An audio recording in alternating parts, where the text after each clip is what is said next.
Sebanyak 1.000 dosis vaksin disiapkan bagi ASN pemerintah Kota Makassar. Penyuntikan vaksin bagi ASN dilakukan di pelataran Masjid Balai Kota Makassar dan dilakukan secara bertahap. Dinas Kesehatan Kota Makassar menyiapkan sejumlah tenaga vaksinator dari puskesmas untuk menyuntikkan vaksin secara bertahap, termasuk pejabat eselon 2 atau kepala OPD Pemkot Makassar. Sebelum menjalani vaksin, mereka akan menjalani proses screening terlebih dahulu. Di Kota Makassar untuk tahap kedua, kita sudah mulai sejak hari Senin. Dan pada tanggal 1 itu di Polda.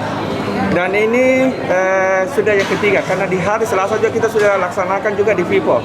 Untuk para pedagang di Vipo, kita sudah laksanakan. Dan pada hari ini untuk ASN di Balai Kota yang kita siapkan ada 1.000 untuk bisa divaksinasi pada hari ini.